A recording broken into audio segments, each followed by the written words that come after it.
மறுவற்ற முகம் கொடுக்கறதுக்கு என்ன ஆட் பண்ணுறோம் அப்படின்னாக்கா, ஜாதிக்காய், மாசிக்காய், சந்தனம், இதை தவிர ஒரு 2-3 ஹெர்ப்ஸ் கூட யூஸ் பண்ணுவோம். கொஞ்சம் அதிலேயே ரவை ஃபார்மில் பார்லியை போடுவோம்.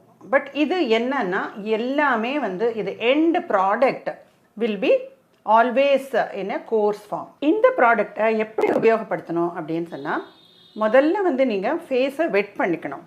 கொஞ்சம் தண்ணியை போட்டு வாஷ் பண்ணிக்கலாம்.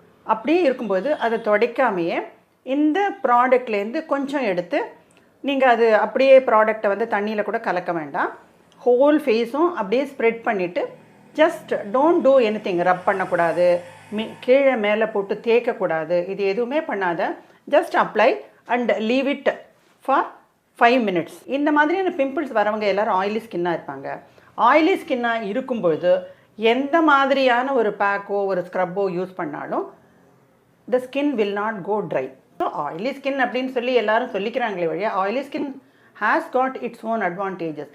இந்த மாதிரி ஸ்கின் இருக்கிறவங்க பிம்பிள்ஸ் வரும்போது அவங்க மெடில் பண்ணாமல் இருந்தாங்கன்னா அவங்களுக்கு எப்போவுமே யூத்ஃபுல் ஸ்கின்னாக இருக்கும். கொஞ்சம் அழகு வரலாம், சீக்கிரமான அழகு வரலாம், எது வேணால் வரலாம். But their skin will not be ஒரு யூத்ஃபுல்லாக இருக்கும். It will not go ageing. அதெல்லாம் நிறைய ப்ளஸ் பாயிண்ட்ஸ் இருக்குது.